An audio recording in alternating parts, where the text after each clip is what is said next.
Welcome back to the Deep Dive. Today, we're doing something a bit different. We're Sure. taking this really focused snapshot of just one single day, October 1st, 2025. You send over a whole pile of sources, and it's quite something, a political gridlock, conflicts heating up, major global crises, all hitting at the same time. So our mission, really, is to cut through the noise. We want to see how these things are connected, how they're bouncing off each other, impacting the economy, security, climate, all at once. Exactly. And when you lay out all the material for just that one day, October 1st, it's the contradictions that really stand out, isn't it? You've got complete paralysis in Washington, D.C., but then, boom, this major legal clarity on something crucial like the Fed. It's that interplay we need to unpack. Right, and the big event, the one kind of anchoring this chaotic day, that kicked off right here in the U.S., partial government shutdown. Yeah, and it wasn't a surprise, really. The sources make it clear this had been building for months. Fundamentally, it was this deep stalemate. White House versus a very, very divided Congress. They just couldn't agree on the big stuff, spending caps, those new healthcare ideas, how to handle the debt ceiling, just stuck.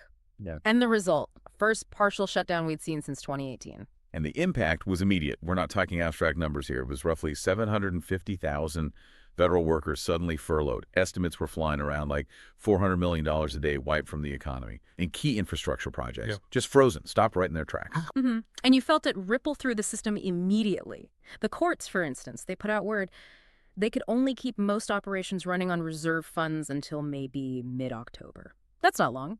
Public health, too.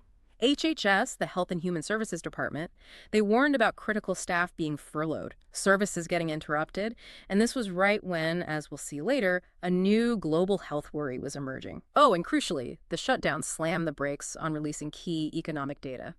So suddenly, markets, policymakers, they're flying blind. Yeah, flying blind. And amidst all that real-world impact, you had the expected political theater.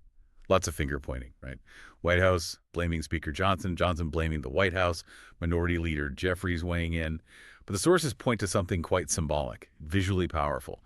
They lowered the U.S. flags across D.C. Yeah, that wasn't just routine. It was a deliberate signal, wasn't it? A sort of visual cue saying, look, the basic machinery is ground to a halt. We need to reflect. A call for reflection amidst the chaos. Exactly. But then, right in the middle of all this political fog and uncertainty, you get this really decisive legal move. It actually provided some stability where you'd least expect it, maybe, but where it was most needed.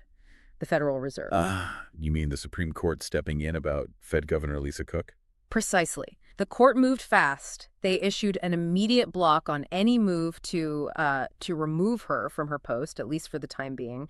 They set arguments way out for 2026, and the interpretation was pretty clear across the board. This was the court drawing a line, protecting the Fed's independence, its ability to operate without political interference, especially during a crisis like this. Okay, so that's fascinating. You got total political gridlock, shutting down parts of the government, causing economic uncertainty. But at the same time, you have the judicial branch providing this strong signal of institutional stability around the Fed. That's a really mixed message for the markets, isn't it? How did they react? Well, you saw these two classic, almost opposing anxieties play out in commodities.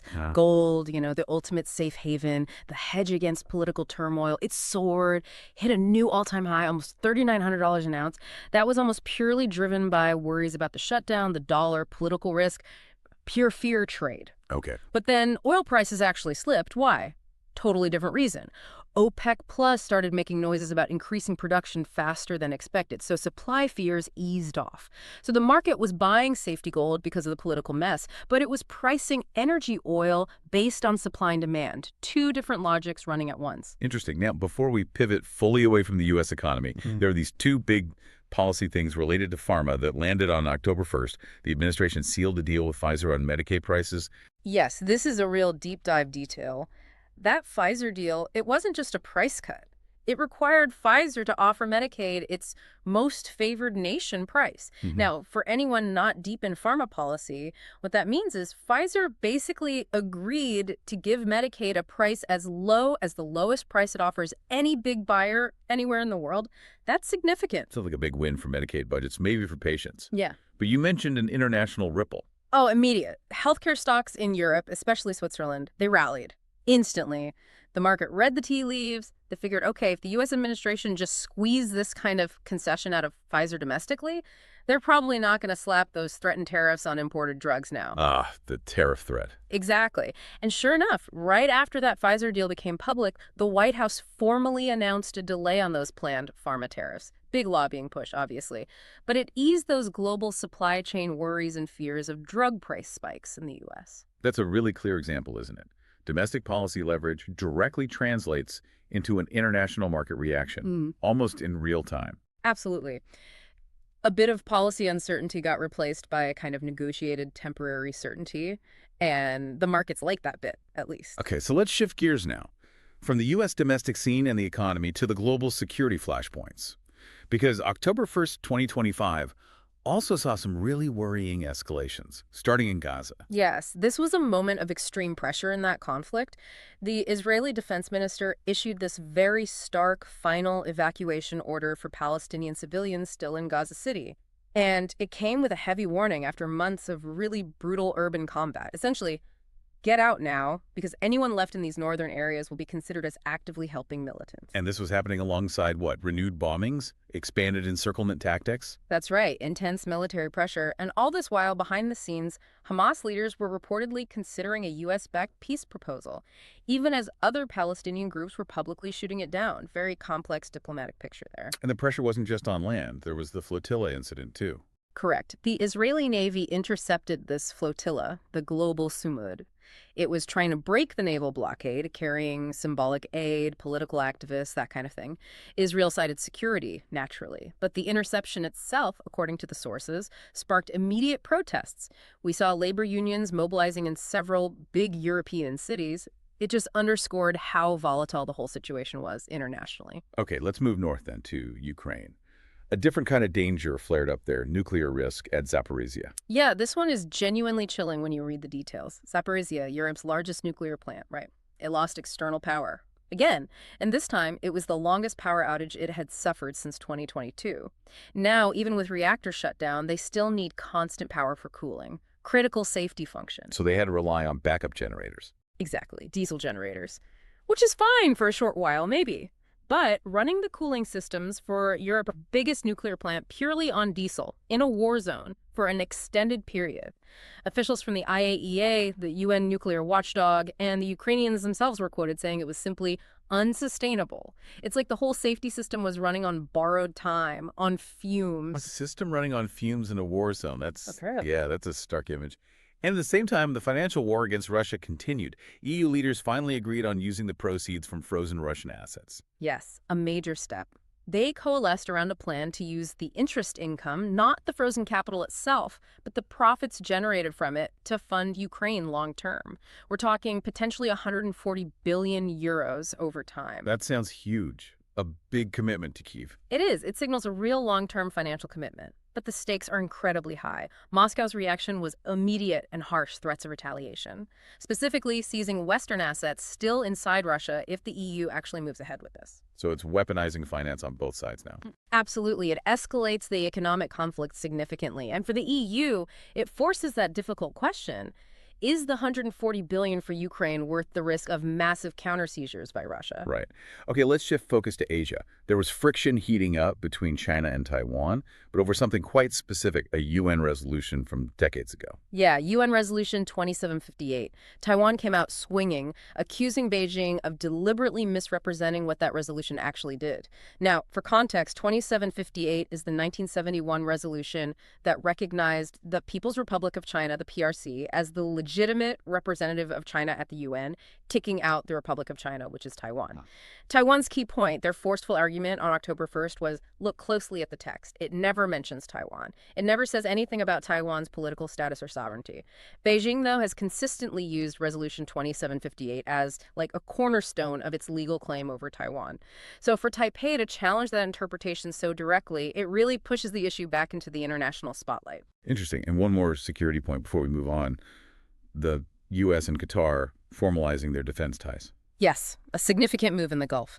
The U.S. codified its defense commitment, basically putting it in writing that an armed attack on Qatar would be viewed as a direct threat to U.S. security interests. What's the significance there? It really bolsters Qatar's position, not just as a country hosting a major U.S. base, but as this key intermediary. Hmm. You know, the quiet player trying to mediate in crises like Gaza or maintaining stability for shipping in the Red Sea. This gives them a firmer security guarantee from the U.S. Okay, so we've covered the U.S. shutdown, the markets, the geopolitical hotspots. Let's do one last shift. The sources for October 1st also highlighted some major global crises and social pressures boiling over. The environment, for one, seemed incredibly active. The Philippines earthquake. Devastating near Cebu. The report said it was the deadliest quake there in over a decade. At least 69 killed, hundreds injured. Hospitals just completely overwhelmed. It's a brutal reminder of how sudden these natural disasters are. And it really highlighted, again, the gaps in early warning systems, the urgent need for better building codes, retrofitting, basic preparedness in vulnerable zones. And at the same time, the Atlantic was churning. Hurricane Imelda hit Bermuda. Yeah, a strong category 2. Closed the airport, schools, the usual hurricane disruption.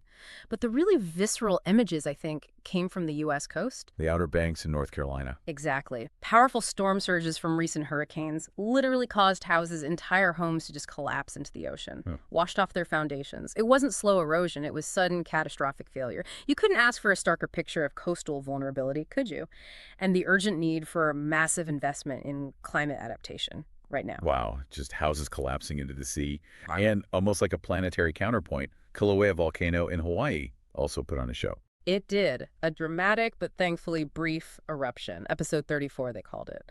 Lava fountains apparently shot up as high as a skyscraper, like 1,500 feet for about 6 hours. But it stayed contained. Yeah, luckily the lava flows remained within the summit crater, didn't threaten any communities, but it's just another reminder, isn't it? The planet has its own powerful timetable, completely separate from our human crises. Absolutely.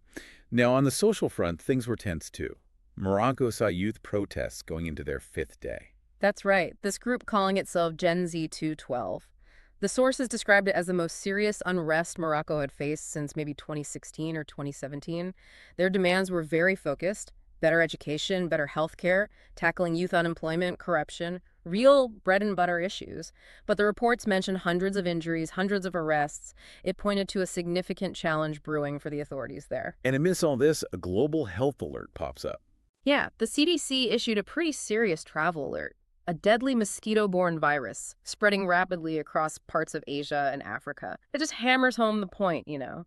While governments are dealing with shutdowns and fighting over frozen assets, these infectious disease threats don't stop. They keep emerging. And tackling them needs international cooperation, which is hard when key players, like U.S. health agencies, are potentially hobbled by things like a shutdown. A vicious cycle. And finally, back in the U.S., the culture wars were still generating heat on October 1st. A couple things stood out. The Pentagon policy changes. Right. Controversial changes to combat role criteria. The reporting suggested new standards might effectively disqualify many, maybe even all, women from certain frontline combat jobs. That instantly ignited a fierce debate, you know, diversity goals versus combat effectiveness standards. And religion entered the political fray, too. Yes, Pope Leo issued a formal statement on the abortion debate, focusing on the moral dimensions. And predictably, politicians on both sides immediately grabbed onto his words to bolster their own arguments. Showed how quickly such interventions get politicized. And one more flashpoint, the media and politics. A Politico reporter got reprimanded. Yeah, over some old social media posts that were critical of President Trump. They resurfaced, and it just reignited that whole ongoing thorny debate about journalistic objectivity, impartiality, especially in such a polarized climate. Where are the lines for reporters? So let's try to wrap this deep dive up. October 1st, 2025. We saw the U.S. government partially shut down, markets reacting nervously, but also finding stability in odd places. We thought geopolitical tensions spiked from Gaza to Ukraine with that terrifying nuclear near-miss, and then massive environmental disasters and social pressures bubbling up worldwide. And if you try to pull on those threads, like we said at the start, you see this really weird pattern. The political chaos of the shutdown. It created economic uncertainty, literally stopped the flow of vital data. But at the same time, you had this unexpected legal certainty from the Supreme Court protecting the Fed. And that provided this kind of institutional bedrock that markets, maybe surprisingly, seem to cling to. A mix of extreme fragility and surprising resilience. Exactly. Paradoxical signals everywhere. Which leads us to a final thought for you, our listener, as you process all this. Think about the sheer range of crises just on this one day. You had the longest power outage at Zaporizhia, forcing them onto those unsustainable diesel generators. You had homes physically collapsing into the sea on the Outer Banks. So the question is, what other essential systems, not just government funding, but maybe global supply chains, energy grids, food systems, you name it, what other systems are we currently relying on that are effectively running on backup power? Fragile, unsustainable, just waiting for the next shock, the next political fight or climate event to push them over the edge.